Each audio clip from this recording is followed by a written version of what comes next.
শিক্ষার্থীবৃন্দ, কেমন আছো তোমরা সবাই? আশা করছি তোমরা সবাই বাড়িতে আছো এবং সুস্থ আছো। আজ আমরা উচ্চ মাধ্যমিক হিসাব বিজ্ঞান দ্বিতীয় পত্রের ষষ্ঠ অধ্যায় থেকে আরও দুটি গুরুত্বপূর্ণ অনুপাত নির্ণয় কৌশল নিয়ে তোমাদের সাথে কথা বলবো। সে কারণে আজকের শিক্ষণফল নির্ধারণ করা হয়েছে মজুদ আবর্তন অনুপাত ও প্রাপ্য হিসাব আবর্তন অনুপাত নির্ণয় করতে পারবে। আজকে আমরা মজুদ আবর্তন অনুপাত এবং প্রাপ্য হিসাব আবর্তন অনুপাত কিভাবে নির্ণয় করতে হয় সেটা শিখব। শিক্ষার্থীরা, প্রথমে দেখে নিব যে মজুদ আবর্তন অনুপাতের ফর্মুলাটা কি।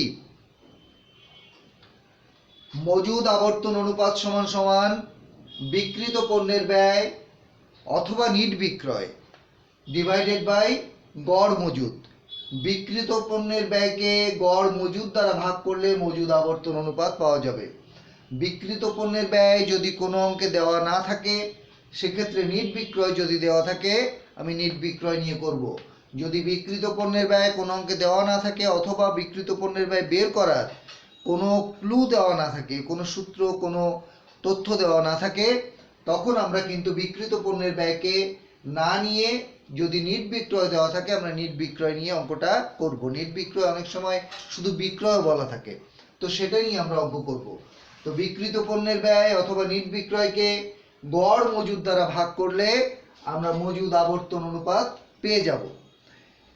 এখানে দেখো, এই মজুদ আবর্তন অনুপাত নির্ণয় করার জন্য আমরা একটুখানি জায়গা বের করে নিই।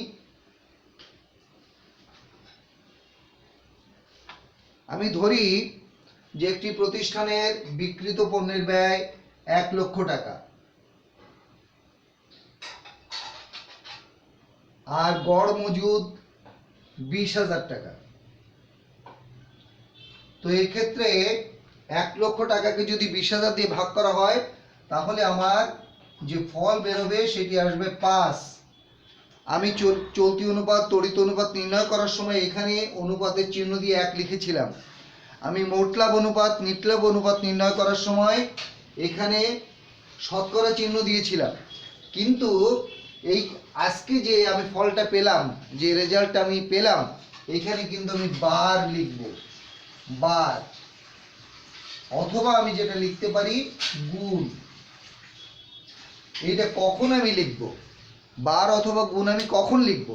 যে সমস্ত অনুপাতের নামের মধ্যে আবর্তন শব্দটা থাকবে, যে সমস্ত অনুপাতের নামের মধ্যে আবর্তন শব্দটা থাকবে, সেই সকল অনুপাত নির্ণয় করার সময় যে ফল আমি পাবো, যে রেজাল্ট আমি পাবো, সেইটার পরে আমি বার অথবা গুণ লিখব।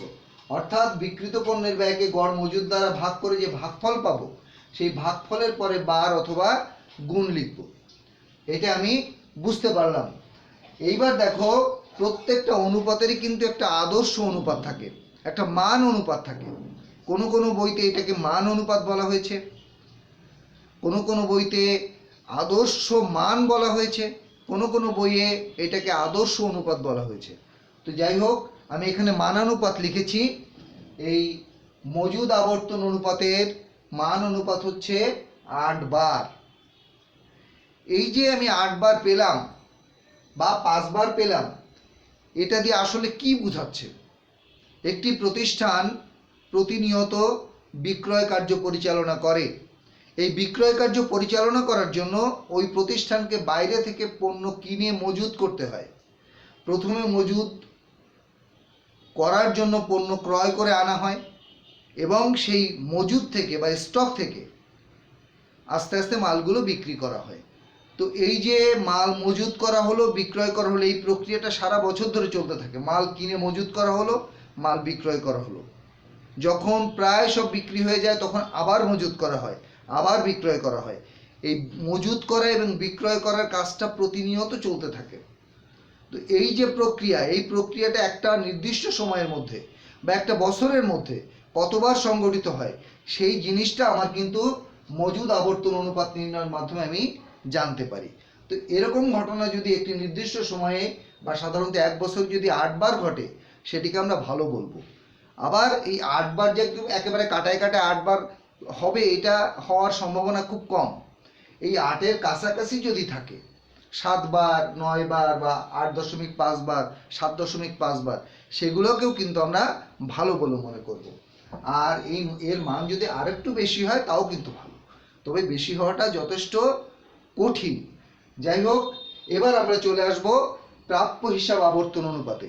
প্রাপ্য হিসাব আবর্তন অনুপাত, এটার ফর্মুলা দেখো আমি লিখে রেখেছি, নির্ধারে বিক্রয় ডিভাইডেড বাই প্রাপ্য হিসাব ও প্রাপ্য নোটের গড়।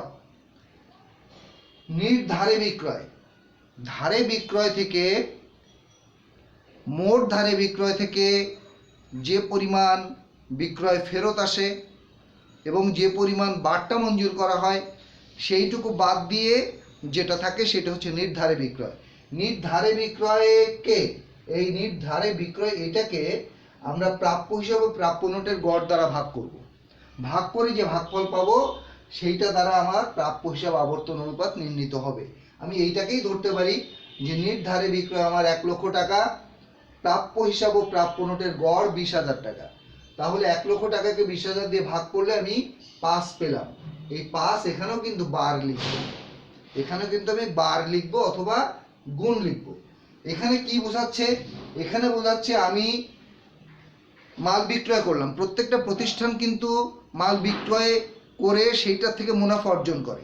এই মাল নগদে বিক্রি করা হয়, বাকিতে বিক্রয় করা হয়। এই নগদে বিক্রিত টাকা তো আমি সাথে সাথে পেয়ে যাই, আর বাকি বিক্রয়ের টাকাটা আমাকে কিন্তু পরবর্তীতে আদায় করতে হয়। এই ধারে বিক্রয় করা বা বাকিতে বিক্রয় করার ঘটনা প্রতিনিয়ত ঘটে এবং এই আদায়ের ঘটনা প্রতিনিয়ত ঘটে।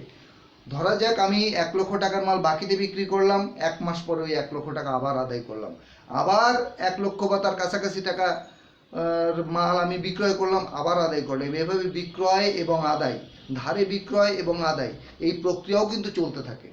একটা নির্দিষ্ট সময়ের মধ্যে, সাধারণত 1 বছরের মধ্যে এই ঘটনা কতবার ঘটে? দেনাদার আবর্তন অনুপাত বা প্রাপ্য হিসাব আবর্তন অনুপাত একই জিনিস।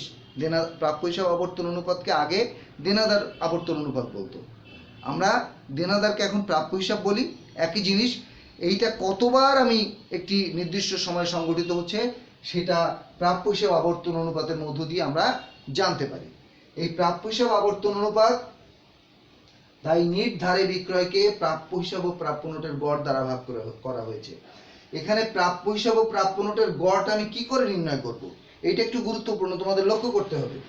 প্রাপ্য হিসাব ও প্রাপ্য নোটের গড় সমান সমান প্রারম্ভিক প্রাপ্য হিসাব যোগ সমাপনী প্রাপ্য হিসাব যোগ প্রারম্ভিক প্রাপ্য নোট যোগ সমাপনী প্রাপ্য নোট। এই সবকটা জিনিস যদি থাকে, সবগুলাকে একসাথে যোগ করে 2 দিয়ে ভাগ করব। ভাগ করার পর যে ভাগফল পাবো সেইটি হচ্ছে প্রাপ্য হিসাব ও প্রাপ্য নোটের গড়। কোনো কোনো অঙ্কে শুধুমাত্র সমাপনী প্রাপ্য হিসাব এটা দেয়া থাকে, সেক্ষেত্রে প্রাপ্য হিসাব ও প্রাপ্য নোটের গড় বলতে ওই সমাপনী প্রাপ্য হিসাবের টাকাটাই আমাকে বিবেচনায় নিতে হবে, ওইটাই আমি ধরে অঙ্কটা করব। যদি সমাপনী প্রাপ্য হিসাব এবং সমাপনী প্রাপ্য নোট থাকে তাহলে ওই দুইটার যোগফলকে আমি প্রাপ্য হিসাব ও প্রাপ্য নোটের গড় হিসাবে ধরবো। এক্ষেত্রে কিন্তু 2 দিয়ে ভাগ করা লাগবে না। শুধু সমাপনী প্রাপ্য হিসাব এবং সমাপনী প্রাপ্য নোট থাকলে 2 দিয়ে ভাগ হবে না। যখন প্রারম্ভিক এবং সমাপনী 2 রকম থাকবে তখন কিন্তু 2 দিয়ে ভাগ হবে। যাই হোক, এটা আমরা বের করে নিব, নেয়ার পরে আমরা এই ফর্মুলায় পুট করব। এক্ষেত্রে আমাকে যে রেজাল্ট আমি পাবো সেই রেজাল্টকে বার অথবা গুণ এইভাবে আমি লিখব।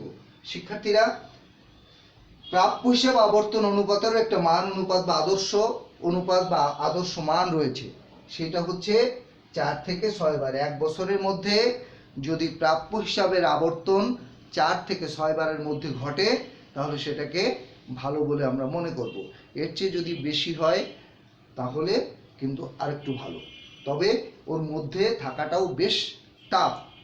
তবে আমি সব সময় আমি বলেছি যে এই মান অনুপাতগুলো আমাদের কিন্তু পরীক্ষায় প্রশ্নপত্রের উত্তর দেওয়ার জন্য, বিশেষ করে এমসিকিউ অংশে আমাদের কিন্তু এই মানগুলোকে একেবারে মুখস্থ রাখতে হবে।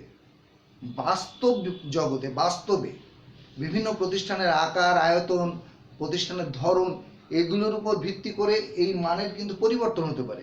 আমাদের সেটি এখানে বিবেচ্য বিষয় এই মুহূর্তে না। সেটি আমরা বাস্তবে যখন চাকরি বাকরি করব, বিভিন্ন প্রতিষ্ঠানের সাথে জড়িত হব, তখন আমরা সেটিকে বিবেচনা করব। এখন আমাদের পরীক্ষার প্রশ্নপত্রে অ্যান্সার করার জন্য এই মানগুলিকে মনে রাখতে হবে এবং এইটার উপর ভিত্তি করেই আমাদের কিন্তু অ্যান্সার করতে হবে। তো যাই হোক, এই যে প্রাপ্য হিসাব আবর্তন অনুপাত আমি নির্ণয় করলাম 5 বার, এইটা অনেক সময় প্রশ্নে বলা হয় যে তাহলে কতদিন পর পর এই প্রাপ্য হিসাবের টাকা আমরা আদায় করতে সক্ষম হচ্ছি। সেইটা আমরা কিন্তু গড় সংগ্রহ সময় অথবা গড় আদায় সময়ও বলতে পারি। এইভাবে আমরা কিন্তু বের করে নিই। গড় সংগ্রহ সময়, গড় আদায় সময় কি করে বের করব? যদি আমি দিনে বের করতে চাই তাহলে 365 দিনে 1 বছর, 365কে প্রাপ্য হিসাব আবর্তন অনুপাত দ্বারা ভাগ করতে হবে, অর্থাৎ 365কে 5 দ্বারা ভাগ করতে হবে। করলে যে ভাগফল পাওয়া যাবে সেটা হবে দিন। এত দিন, অত দিন পর পর প্রাপ্য হিসাবের অর্থ আদায় হচ্ছে বা সংগ্রহ করা হচ্ছে। গড় আদায় সময় এরকম লিখি, আমি এখানে গড় সংগ্রহ সময় লিখেছি, একই কথা তুমি আদায় সময় লিখতে পারো। গড় আদায় সময়, গড় আদায় সময় এবং গড় সংগ্রহ সময় একই কথা। তাহলে এটা দিনে বের করলে 365কে প্রাপ্য হিসাব আবর্তন অনুপাত দ্বারা ভাগ করতে হবে। যদি আমি সপ্তাহে বের করতে চাই তাহলে 52 সপ্তাহে 1 বছর, এই 52 সপ্তাহকে প্রাপ্য হিসাব আবর্তন অনুপাত দ্বারা ভাগ করতে হবে। যদি আমি মাসে বের করতে চাই তাহলে 12 মাসে 1 বছর, 12 মাসকে প্রাপ্য হিসাব আবর্তন অনুপাত দ্বারা ভাগ করতে হবে। তাহলে আমি গড় আদায় সময় বা গড় সংগ্রহ সময় পেয়ে যাব। শিক্ষার্থীরা, আমরা এই যে প্রাপ্য হিসাব আবর্তন অনুপাত যেভাবে নির্ণয় করেছি, ঠিক এর মতো করে এর বিপরীত অবস্থা হচ্ছে প্রদেয় হিসাব আবর্তন অনুপাত। এখানে প্রাপ্য জায়গায় প্রদেয় হিসাব আবর্তন অনুপাত যদি আমি করতাম তাহলে নির্ধারে বিক্রয়ের জায়গায় আমি লিখতাম নির্ধারে ক্রয়, এবং প্রাপ্য হিসাব ও প্রাপ্য নোটের গড়ের এখানে আমি দিতাম প্রদেয় হিসাব এবং প্রদেয় নোটের গড়। এইগুলাও ঠিক ওইভাবে বের করতাম। এটা আমরা আশা করি তোমরা বইপত্র দেখলে বাকিটুকু বুঝতে পারবে। তো যাই হোক, আমি মনে করি যে আজকের আলোচনা থেকে তোমরা মজুদ আবর্তন অনুপাত এবং প্রাপ্য হিসাব আবর্তন অনুপাত কিভাবে নির্ণয় করতে হয় সেটা তোমরা বুঝতে পেরেছো। এর পরবর্তী ক্লাসে, এর পরে যেদিন তোমাদের সাথে ক্লাস হবে, আমরা মোটামুটি 3 রকমের অনুপাত তোমাদের শিখিয়েছি, যেটাতে একটাতে অনুপাতের চিহ্ন দিয়ে আমরা এরকমভাবে লিখি 2:1, এরকম 2টি অনুপাত আমি শিখিয়েছি। আমি তোমাদের শতকরার চিহ্ন দিয়ে উত্তর আসে এরকম অনুপাত নির্ণয় করা শিখিয়েছি, এবং তোমাদের বার দিয়ে উত্তর আসে সেটা তোমাদের শিখিয়েছি। 3 রকম অনুপাত আমি তোমাদের নির্ণয় করা শিখিয়েছি। এই 3 রকম অনুপাত নিয়ে আমি পরবর্তী ক্লাসে, আমার উদ্দেশ্য বা আমার চিন্তা আছে, আমি একটি গাণিতিক সমস্যা উপস্থাপন করে এই 3 রকম অনুপাতের গাণিতিক সমস্যা তোমাদেরকে সমাধান করে দেখাবো। ততদিন পর্যন্ত তোমরা সবাই বাড়িতে থাকো, ভালো থাকো, সুস্থ থাকো, এই প্রত্যাশায় আজকের মতো বিদায় চাইছি। ধন্যবাদ সকলকে।